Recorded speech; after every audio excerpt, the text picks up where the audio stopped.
Hi, this is Kaly, and this is what a rich truck driver looks like drinking Japanese whiskey in his own home. So what happened the past 15 days was pretty actually interesting. I actually made close to $7,000 after all expenses. I was able to make it work by fuel efficiency, saving money on fuel. I try to drive the truck as many miles as I can, but as slow as I can. I made $6,900 in 15 days, and if the truck was paid off, or if I didn't have to pay any lease payments, it would have been $8,300 for 15 days, which is not bad. I managed to get that by eliminating much of my fuel, less consumption, which is driving slow. You can still do 3,500 miles a week, and that's what I did. Actually, my mileage was a little over 7,000, which is 3,500 in 7 days. That brings me about 7,000 miles, which was like a little over 7,000, and all legal.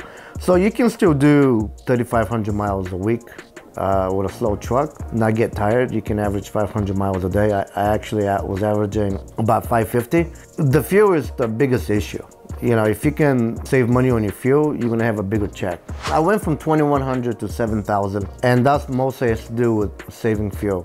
Saving fuel is how you drive your truck. It's pretty simple, you know, especially when you have an automatic. You know, just watch your RPMs, go slow, pick the right terrain, and make sure that, you know, when you're climbing a hill, you're not revving it up at 17 or 1800 RPMs. If you have an automatic, you can lug it at 900 RPMs, because it's an automatic, even if you put it in manual mode, the truck will shift automatically. It will skip 2 gears and will shift it as soon as you hit 900 RPMs. That is to prevent from breaking the drivetrain, engine, and other components. You know, climbing up, run at low RPMs because the turbo PSI is running low as well. Coming down, you know, just keep your RPMs down coming down. You don't want to get a speeding ticket. Another way of saving fuel has to do with terrain. Okay, now when you're a company driver, you have no option. You have to go what the company says. But when you have your own truck, there's ways you can save money by terrain. Believe it or not, it actually works. But again, that only works for one part of my trip. It doesn't mean it's gonna work like that for every trip.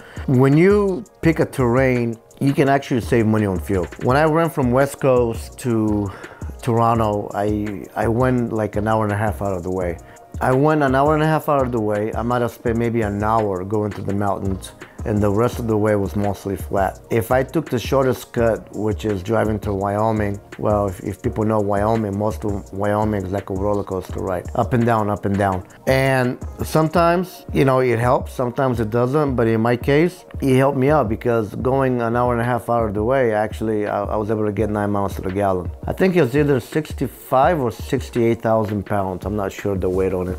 I think it's worth it if you plan your trip accordingly, and if it's not more than an hour and a half out of the way, depending on the terrain, I think you're actually saving money. So when I first saw the video that Ronan did, you know, rich versus poor truck driver, or the other way around, I felt like the reason I say that is because I come from mentality back in the day where you run fast. You don't care about miles per gallon. That was the last thing on my mind. That idea and philosophy was embedded in my mind for probably the last 20 years. So it was all about speed and miles. Well, when fuel went up and I didn't realize it was gonna hit my fuel, you know, my pocket, my money pocket really hard. That's when Ronan did the video.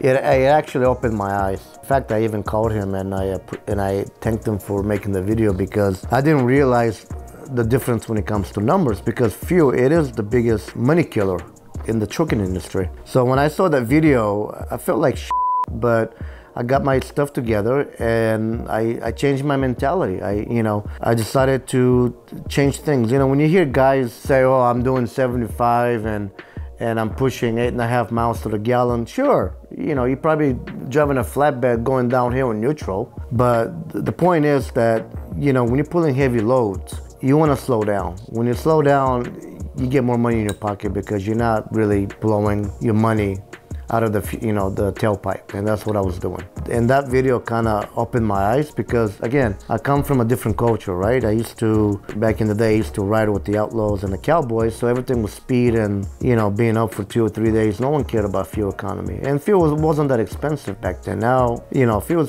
was really expensive, so that kind of opened my eyes up. Well, fueling is really a big difference. My girlfriend and I, we were doing a comparison, money, you know, miles, like gallons and liters and all that stuff. And if you hit, and providing the math was right and depending the price is still the same, if you hit $3.85 a gallon US, pretty much is how much you're paying Canadian prices, you know, which is about $4, I think. So I always try to keep my fuel $3.50 the most, which is hard, but I've been lucky lately to where I can get it at $3 or $3.04 a gallon. So if I hit $3.85 in the US, pretty much I'm losing money because it's how much I'm paying in Canada. In Canada, you pay by the liter, right? It's like 130, 131 a liter. That's why I don't go to California anymore. If I do go to California, I'll fill up right before I get into it. And when I come out of California, I'll fill up again. But I don't fill up in California because fuel actually, in some places, is either the same as Canadian fuel, if not, maybe by 5 or 6 cents more. 5 or 6 cents may not mean anything to a lot of guys, but when I'm trying to pay for my own fuel, it makes all the difference in the world. Here's the advice. Lease is never meant to be easy. You know, lease is about how much pressure you can take and how much you're willing to sacrifice. Now, the reason people do lease is obvious.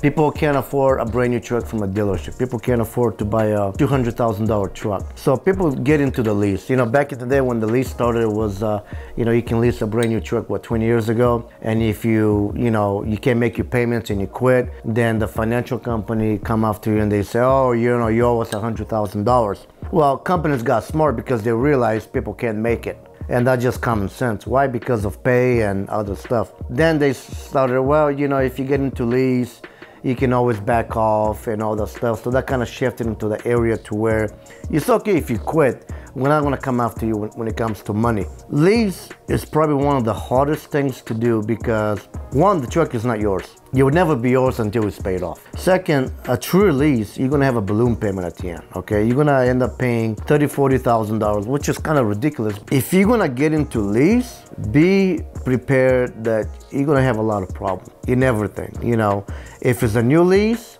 if it's a new truck, you're looking at, in Canadian prices, maybe $4,000 a month. I think US prices maybe around $3,000. So you're gonna get a new truck with no problems, but you'll be paying a lot of payments, right? If you're getting a used truck, then you're dealing with a lot of problems. You know, you're gonna have a lot, and that's what happened with me, but those are small problems that add up to a big problem. I was lucky that most of my repairs were under warranty. When I say major repairs, the engine and the DPF filter. The issue is when you get into lease, you have to find a company that is willing to help you out. I was lucky on that part. I was never lucky in that part in the US, but with these guys, I was lucky. So if you find somebody that is willing to work with you, you know, let's say you have a bad week, if somebody can help you out, by all means, find that. But it's gonna be very hard. So if you're gonna get into it, you're gonna have a lot of problems. And I'm not trying to discourage anybody. I'm just saying in a worst case scenario. Best case scenario, you're not gonna have any problems for maybe a year, and then you're gonna have problems. But that is what you call trucking.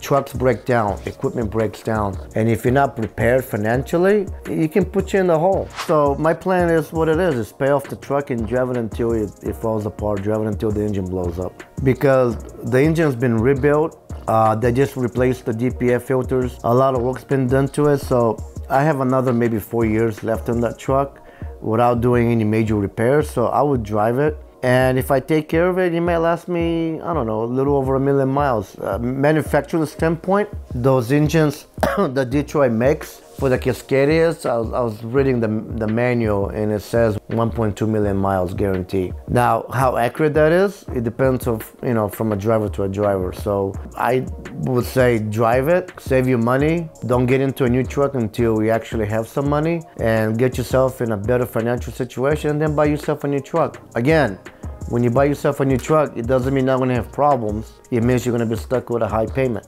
Unless you pay it cash, you know, you pay it off right away. I'm hoping this video, if you decide to get into the lease, find a company that is willing to work with you. That's the biggest secret. Because a lot of companies will give you the lease because they want it. They want drivers to pay for their fuel. As simple as that.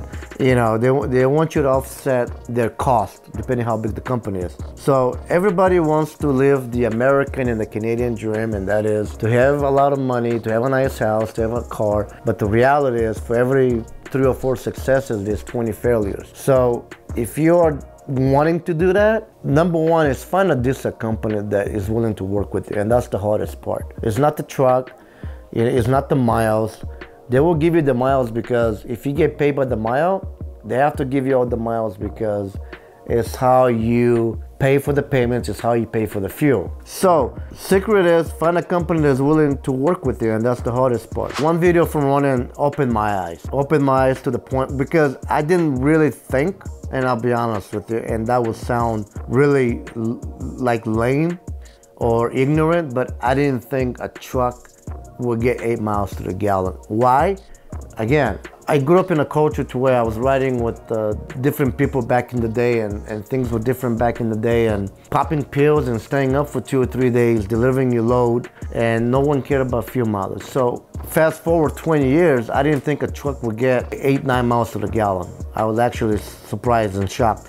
And in fact, some of the comments that I read that you guys posted, you know, one comment was, did you not realize in 20 years that a truck can get that? Actually, I'll be honest with you, I didn't realize it. Why? Because it was a different times and no one cared about miles per gallon, at least the company that I work for. So the video actually, you know, surprised me that Ronan did. And I wanted to test his theory and it worked. So yeah, so miles per gallon, at least my truck can get 9. It actually can get better than that, but depending on the terrain and the weight. So, you know, I think I'm gonna be okay.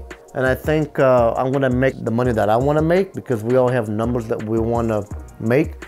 And I think I'll get there. It takes a little sacrifice, but I'm getting out of the hole like I used to be a few months ago. And you know, life is gonna get better every day.